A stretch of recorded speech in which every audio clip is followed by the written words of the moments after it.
Okay, so when we talk about um, figures who didn't just push the boundaries of science, but like completely blew them up, one name, it just shines, right?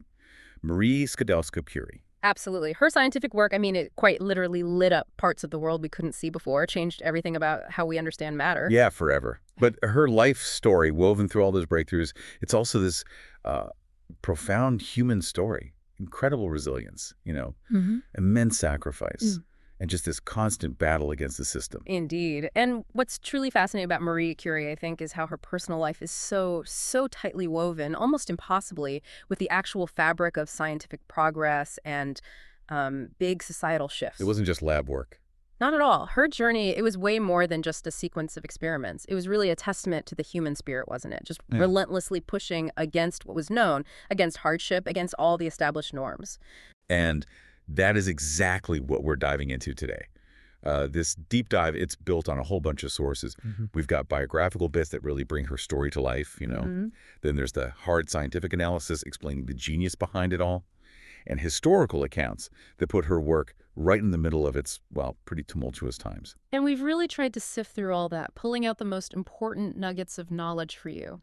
Hopefully delivering those surprising facts, those aha moments you expect from these deep dives. Yeah, that's the plan. Our mission for you today is to unpack Marie Curie's whole journey, not just as like a brilliant scientist, which obviously she was, Uh, but as this pivotal figure who fundamentally changed how we see matter, completely revolutionized medicine, and fought tooth and nail against the societal barriers trying to stop her. so let's kick things off by looking at where it all began. The roots of her intellect, which, interestingly, were forged in this kind of crucible of resistance and hardship. Okay, so Maria Salomea Skłodowska, her family called her Mania. She was born November 7, 1867, in Warsaw. Now, you have to picture Warsaw back then. Right, this was Russian-occupied Poland. Exactly. Under the really oppressive rule of the Russian Empire, they had these brutal anti-Polish policies. Imagine growing up where your own language is forbidden in schools, your culture is being systematically stamped out. Wow. And even your family's ambitions, their professional lives are just choked off by this occupying power. But this constant pressure, it didn't crush Mania's spirit. Not at all. No. No, quite the opposite. It seemed to ignite this deep sense of intellectual resistance in her, really shaped her into the kind of defiant, knowledge-hungry person she became. And her family must have played a huge role in that, despite all the hardship. Oh, absolutely crucial. Her father, Wojciech, he was a passionate physicist, a dedicated teacher, but those Russianization policies, they severely limited how he could practice his profession. So he couldn't teach physics freely? Not easily, but he didn't give up. He'd often bring experimental kits home, turn their little apartment into this mini lab where Manya and her siblings could actually play with science, get their hands dirty. That early exposure must have been key. Foundational, absolutely. This playful but still rigorous immersion in physics, it laid the groundwork. And they were dealing with poverty too, right? Because of the political situation. Significant poverty, yeah. They lost their assets after the failed 1863 January uprising against Russia. This wasn't just, like, a minor inconvenience. It was a constant grinding reality for them. Yet she kept learning. Amazingly so. There's this incredible anecdote in our sources, really paints a picture. She'd often recite Latin verses out loud while doing chores, like doing the laundry. Reciting Latin while doing laundry. Seriously. Seriously, it wasn't about showing off. It just speaks to this innate, almost unstoppable drive to learn, finding intellectual challenge, even in the most mundane stuff. Her mind was just always working, always seeking. And that curiosity, that defiance, it sounds like it ran in the family. Oh, definitely. Her older brother, Joseph, he was apparently always taking telegraph parts apart and putting them back together. That hands-on curiosity. Tinkering. Exactly. And then her sister, Branya, she was involved in something really quite radical. She secretly documented lessons from the illegal flying university. The Lachaise Universitet, I read about that. That was for women, wasn't it? Precisely. A clandestine university operating totally under the radar, always under threat from the Russian authorities, providing higher education for women who were just shut out of the official universities. The risk involved, just to get an education. It's hard to overstate how dangerous that was. The very air they breathed, you could say, was charged with this intellectual and political resistance. They'd read revolutionary pamphlets aloud at home. And that practice, it deeply instilled in Manya this conviction that knowledge wasn't just abstract power, it was a weapon, a tool you could use to actively defy oppressive regimes. So knowledge is resistance. That was her belief system, shaped by lived reality, and you see it powerfully in her formal education. Despite the Russian schools forbidding Polish, imposing their own curriculum, Manya just excelled. Paradoxically, right? Earned a gold medal by acing physics exams given by the very system she resisted. That's a quiet kind of defiance, isn't it? Academic defiance. A profound one. But this intense intellectual forging, it was also marked by terrible personal loss. Yeah, she lost family members young, didn't she? Tragically young. When she was just 15, her sister Zosia died of typhus, and then only 2 years later, her mother succumbed to tuberculosis. Oh, that's devastating. So close together. Left an indelible mark on her. But our sources suggest it didn't break her spirit. Instead, it seemed to solidify her desire to find refuge, find meaning in the sharp certainties of science. Like the emotional chaos pushed her towards order. Exactly. As if the turmoil and unpredictability of life drove her towards the order, the precision, the kind of objective truth she found in the laws of the universe. A shift from, let's say, emotional turmoil to an era of measurement and precision. So if we connect this to the bigger picture. Yeah. Her early life wasn't just laying a foundation. It was like a crucible. A true crucible, yeah.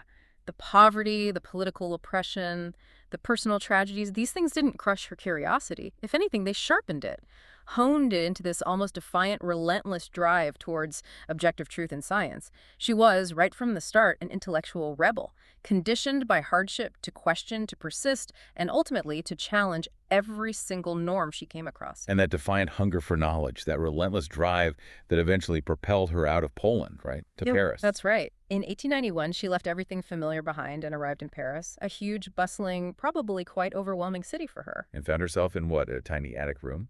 A tiny attic room, yes. 42 Rue d'Ulm. Sounds more like a monk cell than student digs, honestly. And this wasn't some romantic, bohemian student life. It was a brutal struggle against extreme poverty, grinding poverty. How bad was it? Our sources say she arrived with just a few hundred francs, her suitcase, mostly potatoes and some bread. Wow. That's it. That's pretty much it. The accounts from her early days are incredibly stark. She was so poor that sometimes, between classes in the biting cold of a Paris winter, she'd warm her hands with leftover candle wax. Oh, my God. And there's this detail about her looking longingly at denture displays in shop windows.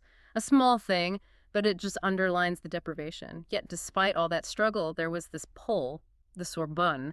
She was apparently captivated by the faint smell of ozone coming from the lab. Like a promise of discovery. Potent promise, yeah. Yeah. Pulling her forward despite everything. And her brilliance just shone through anyway, didn't it? She didn't just survive, she absolutely excelled. Beyond measure. She graduated first in her class at the Sorbonne, which is just astonishing given her circumstances, the language barrier, everything. First in her class. First. And then, immediately, started working on second degree. Didn't miss a beat. And it was during this time, this period of intense focus, that the fateful meeting happened. With Pierre Curie. With Pierre Curie. And it wasn't just random chance, it was a connection forged in this shared intellectual fire. What brought them together specifically? Pierre, already a respected physicist, he was intrigued by her setup. She designed this insulated pendulum to test the really new theory of electromagnetism. Okay. And her meticulous, innovative way of working just resonated with his own research, especially his work on measuring something called the electrostriction constant, complex stuff about how materials react electrically under stress. So he saw a kindred spirit. Exactly. Someone who approached science with that same mix of creativity and absolute rigor. They met in the summer of 1894, introduced by a friend in Professor Gabriel Lippmann's lab. A moment of real recognition, you could say. Intellectual destiny sparking. It's just the grit, you know? Yeah. The sheer determination to pursue knowledge like that under those conditions. Yeah. Desperate, lonely conditions. And then that meeting, which wasn't just personal, was it? It was the start of something huge, a truly global scientific effort. But it's important not to romanticize it too much. What's often overlooked is their shared deep commitment to their own national identities and their collective scientific integrity. Right, she never gave up her Polish identity. Never. Famously refused French citizenship, a quiet but firm statement. And she made a point of keeping the S for Skłodowska in all her official lab notebooks. A subtle assertion. A powerful one. And Pierre, he did something similar in a way. He insisted on registering his surname with the double R-C-U-R-I-E, specifically to resist the Parisian bureaucracy trying to simplify it to Curie. It seems like a small thing, but it underscored their shared integrity, their determination to stand firm, to be precise, even with their own names. And it was right there, with that combined dedication to their roots, to their science, that the Curie laboratories really started to form, right, as this kind of transnational hub for ideas. Exactly. A space not bound by borders, just driven by this pure, unadulterated search for scientific truth. And that shared ethos that was absolutely fundamental to the massive discoveries that were just around the corner. Hashtag tag 3C3, shaking the foundations of chemistry with radioactivity. So the stage was set for a scientific revolution.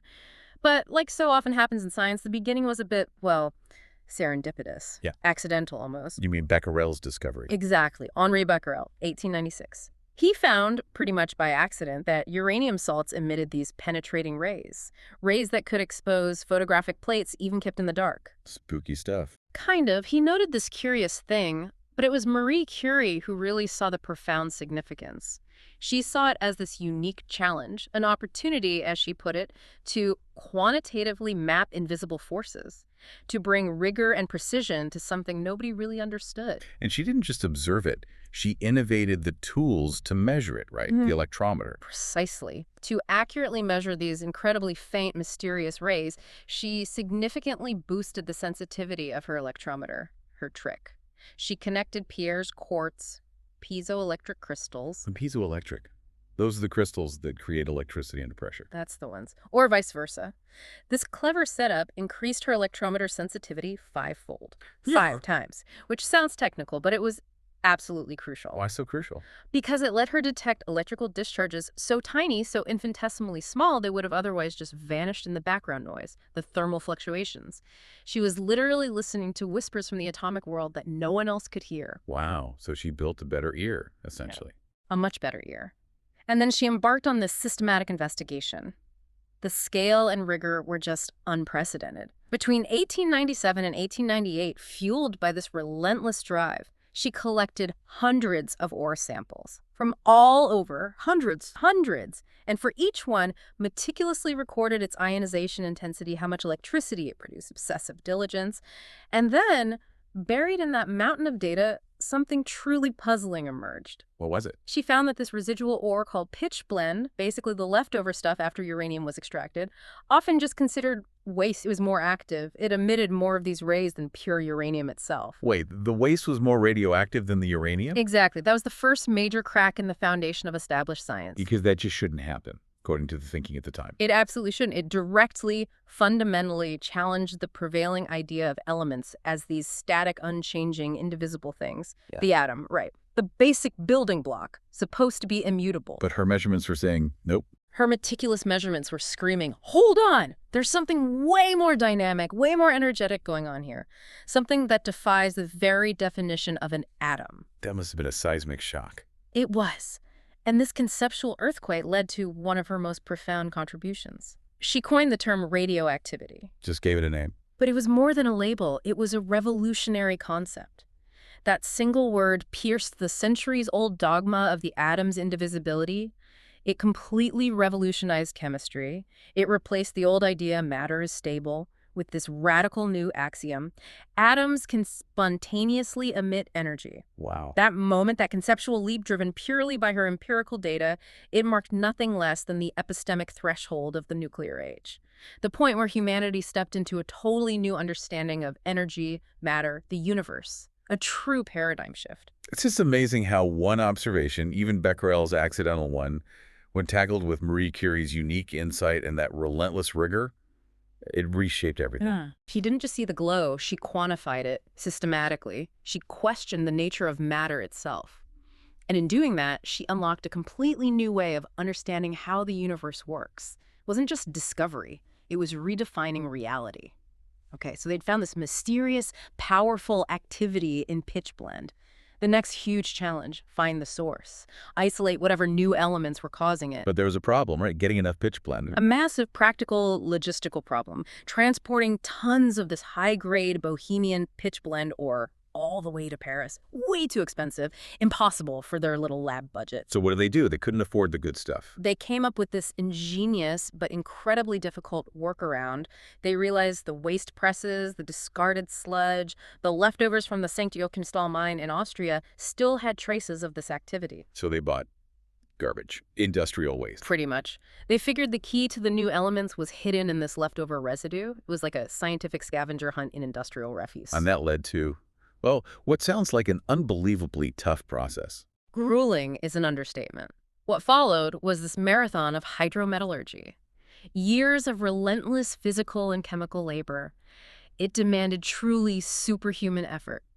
Picture their lab basically a leaky, drafty shed. Not exactly state-of-the-art. Far from it, filled with the acrid smell of chemicals. They'd spend days, weeks, roasting huge quantities of this waste material in big jars over a simple coal stove, battling intense heat, choking fumes. And that was just step one. Just the beginning. Oh.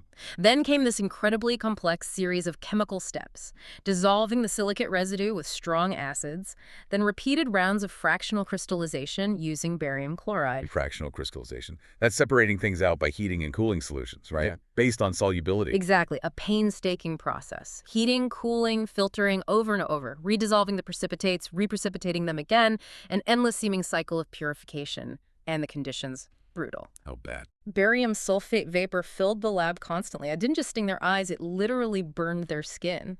Our sources give us these visceral details, Marie's own meticulous journal entries.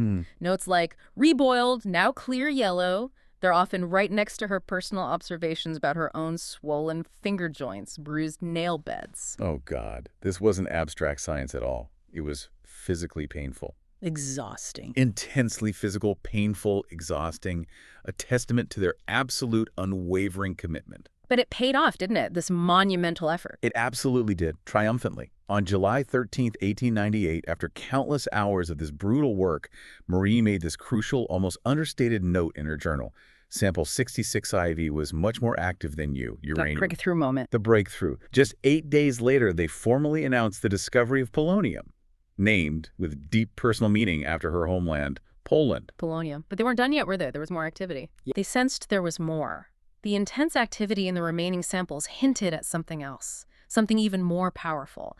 And before that year, 1898 was over, they identified a second element, even more astonishing. Radium. Radium, found in this brightly fluorescent precipitate, a substance that literally glowed in the dark. It glowed. It glowed, and it possessed an incredible 800,000 times the radioactivity of uranium. Can you imagine seeing that? Knowing it's something completely new, incredibly powerful, that you painstakingly dragged out of tons of waste. Mind-blowing. And these discoveries, polonium and radium, they didn't just add new elements to the list. No, they fundamentally transformed the whole concept of the periodic table. Yeah. Until then, people thought of it as this static symmetrical order, fixed building blocks. Right, unchanging. The Curies shattered that image. They reshaped it into this dynamic, decaying, energy-emitting map of the universe. They showed elements weren't immutable. They were constantly transforming, releasing huge amounts of energy. It was a radical rethinking of matter itself. Opened up a whole new world for physics and chemistry. #TAG-V, radioactive decay kinematics, and the polyphony of the subatomic. You know, we often think of scientific breakthroughs as these sudden eureka flashes, but what you just described, that was sheer brute force, a physical, chemical marathon. Absolutely. It really highlights the immense, often invisible labor behind those big paradigm shifts. And discovering polonium and radium, that then led to even more fundamental work, right? Yeah. Understanding how these things actually worked. Indeed. Isolating the elements was one thing. Understanding their behavior was the next critical step. And one of Marie Curie's most important, though sometimes overlooked contributions, was her mathematical modeling of radioactive decay. So putting numbers to it. Precisely. She showed, with incredible precision, that it wasn't random chaos. It was a continuous process, and specific to each element. She was essentially mapping the invisible changes happening inside atoms, providing the first rigorous mathematical description of this spontaneous transformation. That's a huge leap. Not just that atoms decay, but how they do it and how fast. Exactly. Her meticulous graphs, Plotting the half-lives of samples, time it takes for half the stuff to decay, showed this remarkable, consistent logarithmic regularity. Like clockwork, A, almost. a kind of atomic clockwork. And this wasn't just an interesting observation, this precise, quantifiable data. It directly inspired another giant in the field, Ernest Rutherford. Rutherford. Wow. Her empirical findings spurred him on to formulate his foundational law of decay. That law became a cornerstone of nuclear physics, still central today. It's a perfect example of how one scientist's rigorous data can just trigger another's huge theoretical breakthrough. Building blocks. And beyond just the decay process, their work was crucial in figuring out what was actually coming out of these atoms, right? The particles involved. Absolutely instrumental. They painstakingly worked out the charge and mass properties of alpha and beta particles, laying the groundwork for understanding these fundamental bits of radioactivity. What kind of electricity were they carrying? How heavy were they? Foundational questions they answered. And Pierre's experiments helped confirm things too. They did. Pierre's innovative experiments, especially using conjugated crystals, building on his earlier work, provided really important empirical backing for J.J. Thomson's earlier findings with cathode rays. Thomson had suggested electricity was atomic in nature, made of particles. And Pierre's work provided hard evidence. Hard, undeniable evidence for these abstract concepts showed electricity wasn't just a flow, but involved tiny, discrete particles.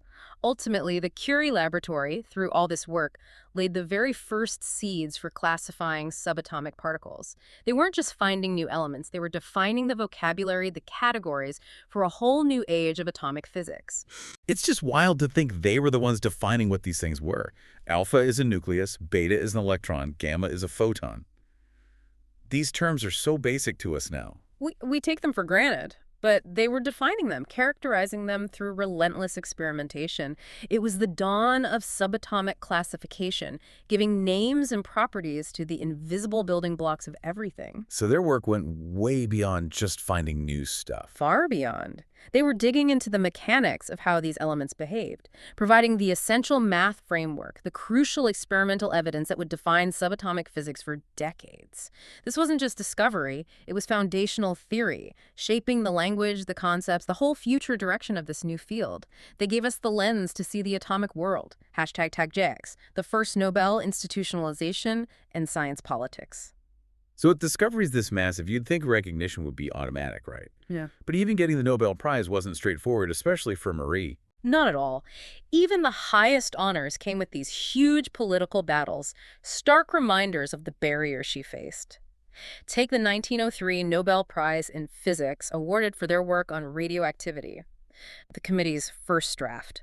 It only included Henri Becquerel and Pierre Curie. Seriously.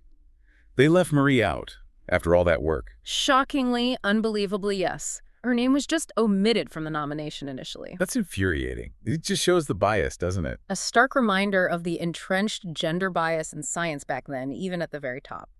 Thankfully, someone intervened. Gustav Mittag-Leffler, a prominent mathematician on the Swedish Academy of Sciences, he was appalled. Good for him. He wrote this powerful letter, warning the committee flat out that, quote, "It would be detrimental to science to disregard the woman's contribution in such a scientific partnership." His intervention was absolutely crucial. Her name was added. And it's important to stress, like our sources do, this wasn't some kind of early affirmative action, right? Right. Not at all. It wasn't positive discrimination. Marie Curie had, through her own unparalleled rigor and insight, independently established the entire theoretical framework for radioactivity. She perfected the experimental techniques. Her inclusion was simply correcting a grave injustice, not doing her a favor. Her brilliance was undeniable. Undeniable. And after that Nobel, she broke another huge barrier, didn't she? At the Sorbonne. She did, became the first woman professor at the Sorbonne, the legendary historically male-dominated University of Paris. An absolutely unprecedented achievement, not just for her, but for all women aspiring to intellectual leadership in Europe at that time. And how did she handle that? Her first lecture must have been intense. She stepped into that role with characteristic defiance and a clear vision. Her inaugural lecture delivered to this packed amphitheater nearly 1,000 people. Scientists, students, curious onlookers. Wow. She began with a simple but profoundly revolutionary address. Mesdames et messieurs, ladies and gentlemen. Explicitly acknowledging the women. Explicitly. A powerful statement that science, in her view, transcended gender, transcended traditional roles. It was open to all minds. a groundbreaking moment for a world just starting to grapple with women in such positions of authority. And her influence went beyond her own work. She built institutions, too. The Radium Institute. Yes, she was a true architect of lasting scientific infrastructure. In 1914, after years of pushing, lobbying, she finally secured the funding from the state to build the Radium Institute. And that was unique, wasn't it? Truly pioneering. Designed as the first multidisciplinary center ever to house both fundamental nuclear physics, where later giants like de Beeren studied actinium, and the Joliot-Curies achieved artificial radioactivity and clinical radiotherapy, all under one roof. So pure science and practical application side by side. Exactly. A visionary hub for both discovery and its direct life-saving application. An early model of what we now call translational research. So looking back at this period, what's the takeaway? Beyond the science, her Nobel, her position at the Sorbonne, these were huge statements. Monumental statements about women in science. It wasn't just about her brilliance, though that was immense. It was about her forcing this deeply conservative male system to actually acknowledge and integrate that brilliance. She wasn't just a scientist. She was a trailblazer, kicking open doors for generations of women, proving, beyond doubt, that gender was no barrier to intellect. And Marie Curie's dedication, as we've seen, it went way beyond the lab or the university halls. When World War I broke out in 1914, German forces pushing into France, her response was immediate, resolute, and incredibly practical. Right. This is the story of the Petite Curie, the X-ray trucks. Exactly. This is a woman who, remember, had worn a steel brace on her arm since she was 5 for scoliosis. Yet, without hesitation, she put on a cap and uniform and took charge of the French Army's mobile radiology unit. She literally drove science onto the battlefield. What was the core idea? Recognizing the urgent need to find bullets, shrapnel inside wounded soldiers quickly, so she spearheaded creating these mobile X-ray units, the Petite Curie. Ingenious adaptations. She mounted low-voltage Roentgen tubes, the X-ray tech of the day, along with dynamos for power, even darkroom curtains for developing images, all onto regular Renault trucks. Just incredible improvisation under wartime conditions, taking lab tech mobile. Direct, life-saving application of her deep scientific knowledge. And her practical genius wasn't just the hardware. In the chaos of war, medical imaging was brand new. The terminology was a mess. Yeah. Even before she'd published her diagrams on X-ray versus radium irradiation, she was developing practical, clear, on-field terminology for her operators. While everyone else was using confusing terms like fluorography, skiography, she insisted on clear directions: anteroposterior, lateral, sagittal. Standardization for clarity. Crucial on the front lines. Absolutely crucial for efficiency and accuracy. And critically, she didn't just invent the tech, she built the human team to use it. She personally took on the huge task of training 150 women as operators for the front. 150 women. How? Through accelerated 10-day courses. These were women often with no prior scientific experience, now being rapidly trained to operate complex X-ray machines under intense pressure. It was like creating an army of skilled women technicians, deploying them with her tech and methods. Showed her commitment to action, her belief in women's abilities, even in the horrors of war. And the impact. Significant. Immense. Immediate.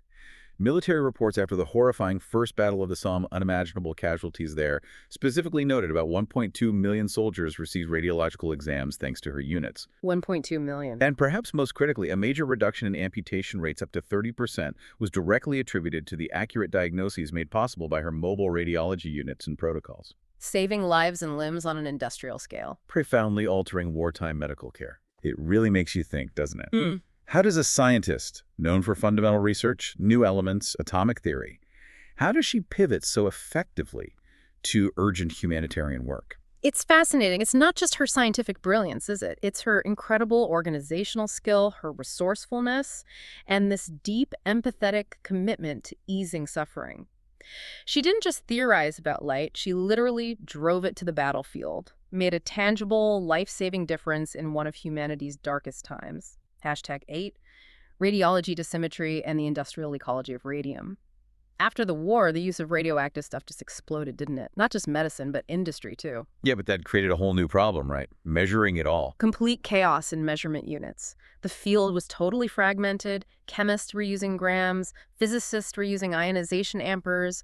There was no standard way to quantify radiation exposure or dose, which is becoming a pretty significant and dangerous problem. Lack of standards meant real risks, real confusion. And Marie Curie saw that need for order. for safety. She was central to sorting it out. Her leadership was crucial. At this key meeting in Stockholm in 1928, the International Committee on Radiological Units, she played this huge role in unifying complex concepts, things like radium emanation pressure and the early sketch redundose. She was bringing clarity, precision to this chaotic, potentially lethal new field, pushing for global standards. And the unit named after her, the Curie, that came out of this. Well, she actually proposed the concept way back in 1910, but it took until 1931 for the Curie unit to be officially accepted internationally as the standard for radioactivity. Not that long. Wow. Took that long. But that whole process of standardization, driven largely by her persistence, it led directly to unified protocols in making dosimeters. Think about it, the devices we rely on today. Film badges tracking exposure, pen dosimeters people wear, ionization chambers in labs. They're all fundamentally based on the metric framework she championed. So her legacy is literally in the safety devices we use now. Embedded right in them. It's really compelling, isn't it? Beyond the huge discoveries, she understood the critical need for standards for safety in this powerful new field. It shows true scientific leadership isn't just the aha moment. It's building the infrastructure, the ethical protocols for using it responsibly. And her foresight went even further, didn't it? Into waste management. Absolutely. Even then, she was a pioneer in what we now call nuclear waste management. Recognizing the dangers, she set up these meticulously designed lead case storage facilities in her own lab. Why? To stop any lost radioactive waste leaking out into the environment. That sounds incredibly proactive for the time. Groundbreaking measures back then. Such things were virtually unheard of, these pioneering efforts. They weren't just good lab practice, they formed the very core principles of today's complex nuclear waste regulations.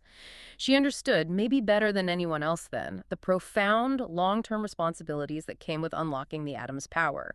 Her foresight there was just extraordinary. Hashtag TagIX, Chemistry Nobel, and the isotope supply economy. And the recognition just kept coming. Her second Nobel Prize, this time in chemistry, 1911. 8 years after the first one in physics. This second Nobel really affirmed her place at the absolute peak of science. And the justification for this one, it highlighted the incredible precision, the sheer tireless work involved. What specifically did they cite?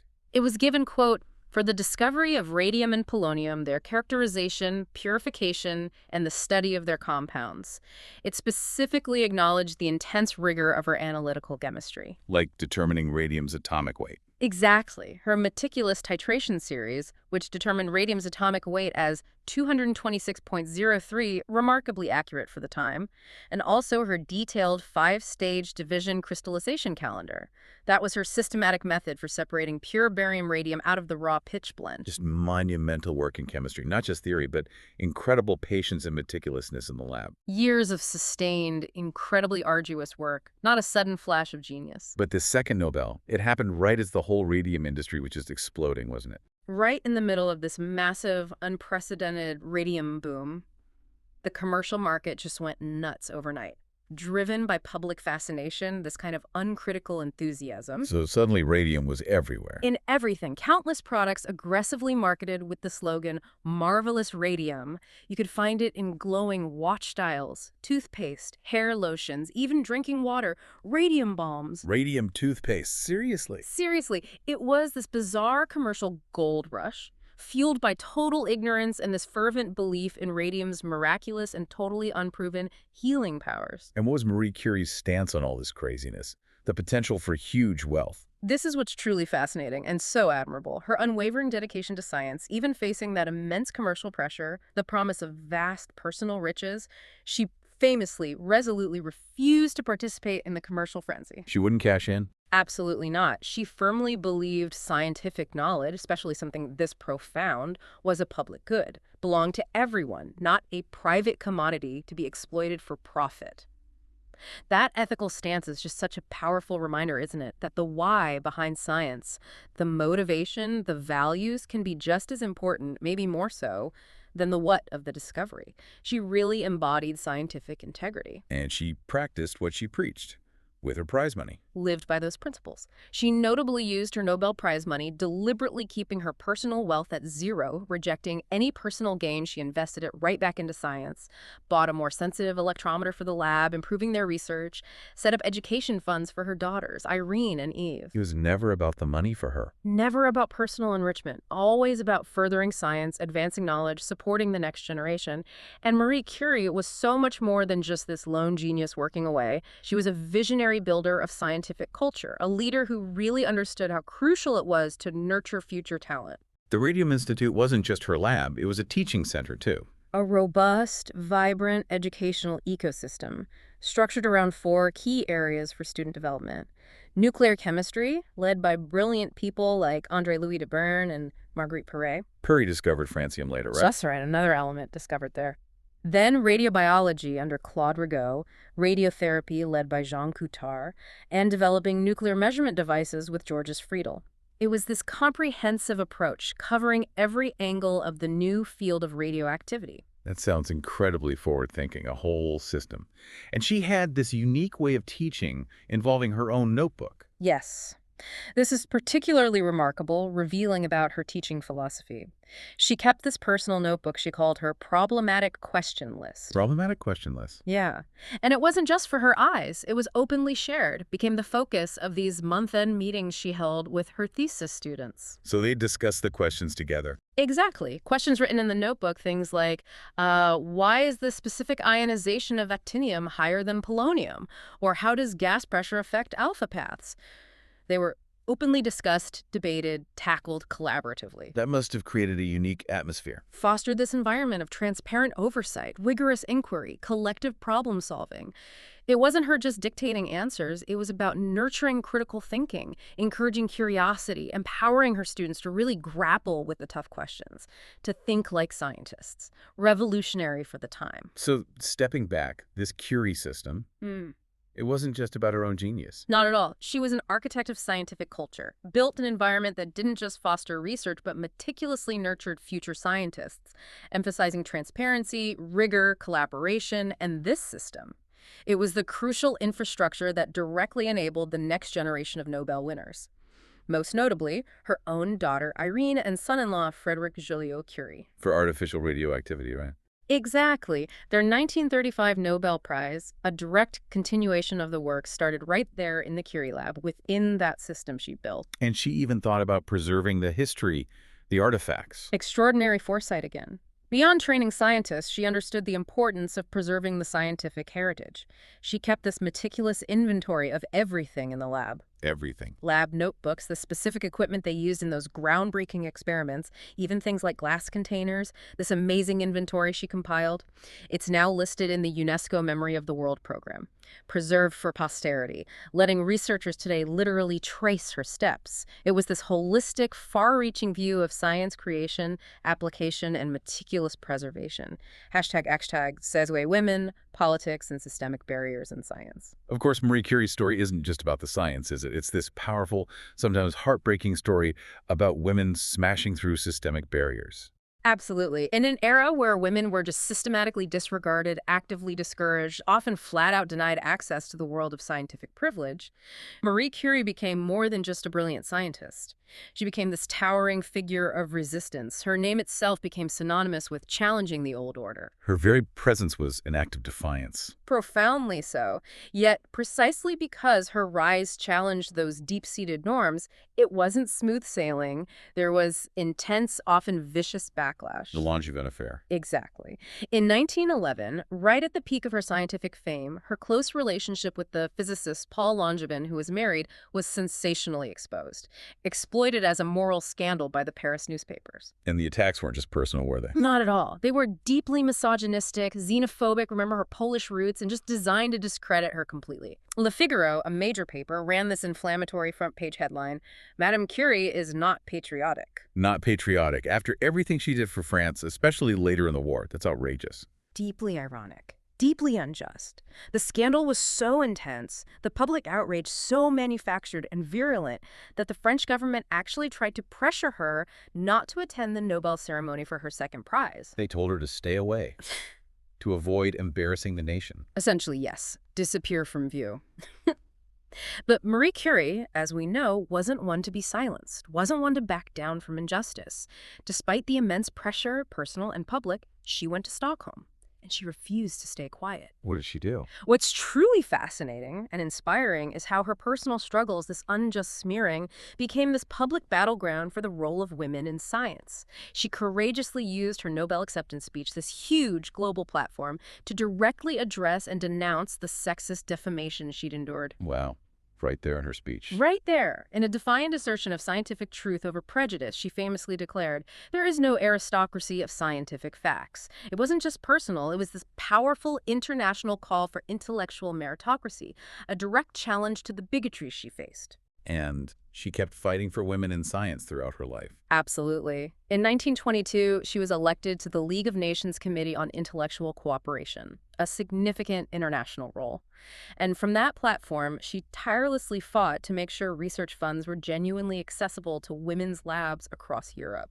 She wasn't just focused on her own success, she was committed to dismantling the barriers holding other women back. Helping others follow the path she'd carved. And she even initiated a program to provide scholarships for women doctors back in Warsaw, her homeland, always thinking about fostering opportunities globally, reaching back to her roots. It really makes you wonder, doesn't it? It prompts that important, unsettling question: how many equally brilliant women throughout history were just lost to science, their contributions stifled by these deep systemic barriers? Marie Curie, seen this way, wasn't just a scientist. She was a relentless activist, using her hard-won platform to challenge prejudice and pave an essential path for generations of women to come. Hashtag tag to test. Health, rational risk, and the tragic cost. But Marie Curie's story, with all its brilliance and triumph, it also comes with this profound tragic cost, doesn't it? It does. She was exploring completely unknown territory, forces entirely new to humanity. And her body, quite literally, bore the brunt of that pioneering spirit. She was, in effect, unknowingly experimenting on herself with the very elements she discovered. And she had early warnings. Symptoms? Our sources show that as early as the 1900s, years before her death, she was already noting symptoms in her notebooks, writing about weakness and skin irritation. But the dangers weren't understood then. Not at all. The insidious dangers of long-term radiation exposure were simply unknown. No safety protocols, no lead shielding, no concept of dose limits. She famously didn't wear a lab coat for protection, and quite shockingly now, routinely carried highly radioactive samples in her pockets, maybe marveling at their warmth, their glow. Carrying radioactive samples in her pockets, oh my God. Her daily notes often mention eye strain, a minor complaint, but in hindsight points to the constant assault of radiation on her tissues. It's this harrowing picture, isn't it? A scientist utterly devoted, almost oblivious to the slow, accumulating, fatal harm being done by the very materials she studied. And things got worse over time. By the 1920s, her health issues really escalated, became more overt, debilitating. She developed severe cataracts, likely from radiation damage, showed increasingly frequent episodes of leukopenia, dangerously low white blood cell counts, a clear sign of bone marrow suppression. And the final cause of death. The ultimate tragic cause of her death on July 4, 1934, was aplastic anemia, a severe condition where the bone marrow just stops producing enough new blood cells. Post-mortem, significant radiation damage was found in her bone marrow biopsy, undeniable proof of the direct link between her pioneering work and her early death, a fatal consequence of her courageous exploration. Such a devastating personal tragedy. But it served as a lesson, didn't it? An absolutely stark, unforgettable lesson for the whole scientific community. The immense cost to her health, the ultimate sacrifice of her life. It became the cornerstone for all future safety protocols for generations of scientists. So her death led directly to safety measures. In a tragic paradox, yes. Her individual suffering and death directly led to establishing the critical safety measures now standard everywhere. Lead shielding, mandatory film badges to monitor exposure, strict dose limits for researchers. Marie Curie's demise, the light that tragically extinguished her own life, simultaneously lit the path to safety for everyone who followed. Hashtag Tag13. Marie Curie is a cultural icon.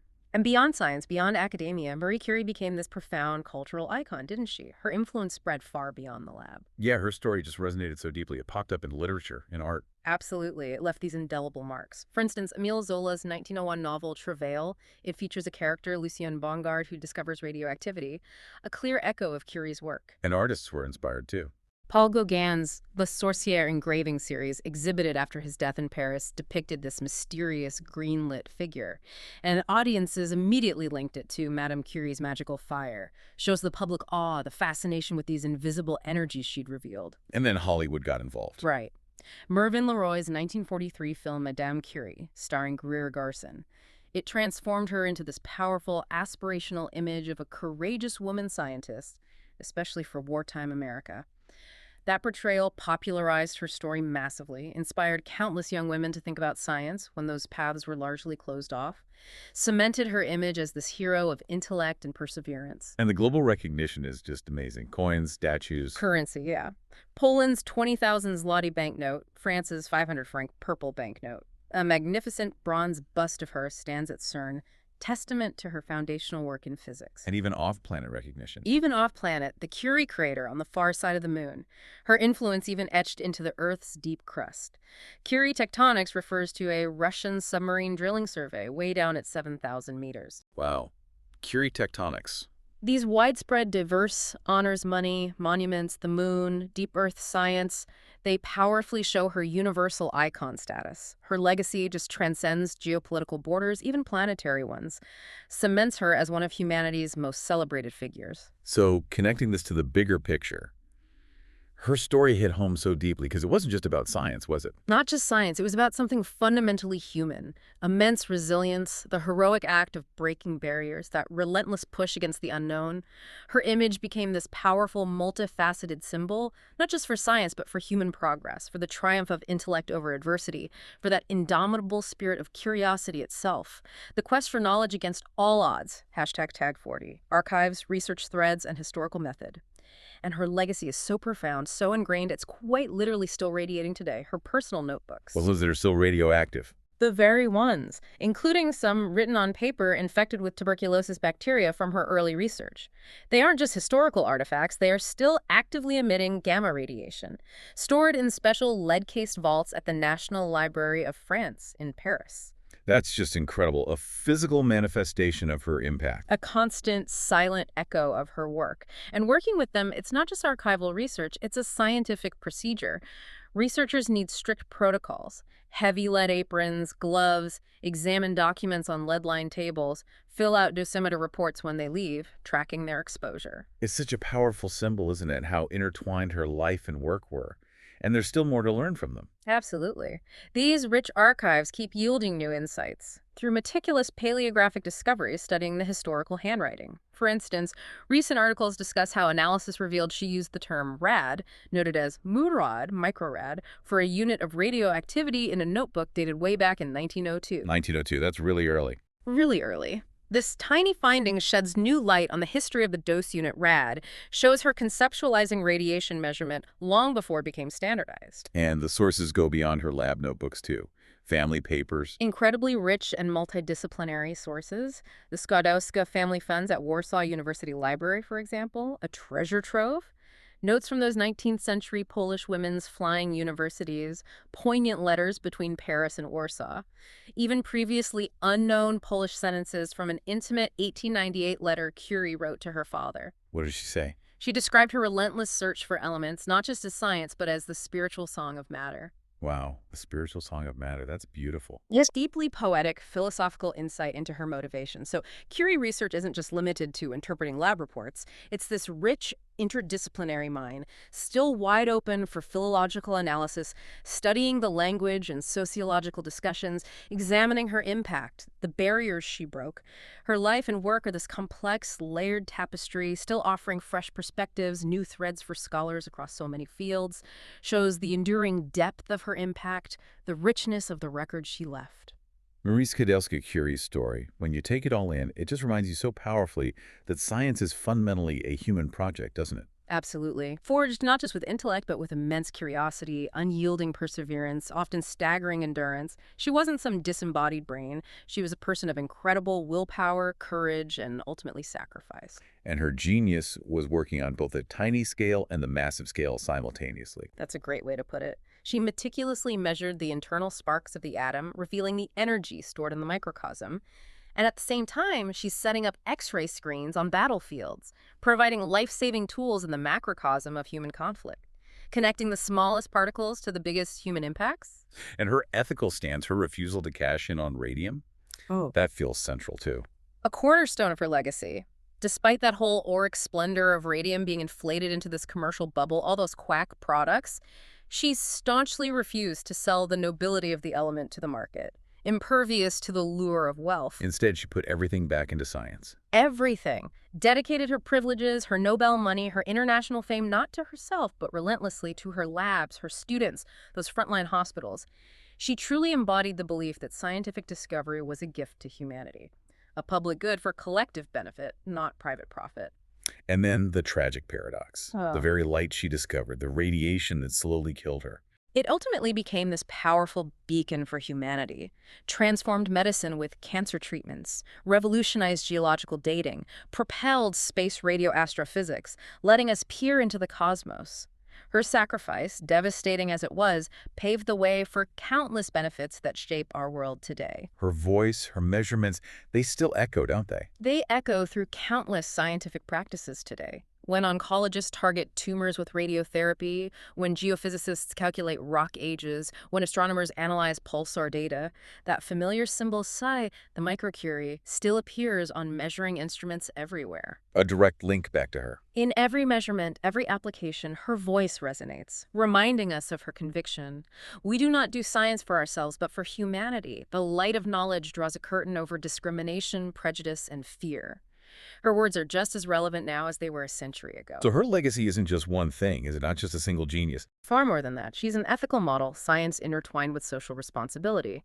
A concrete cornerstone for women in academia, proving what was possible against all odds.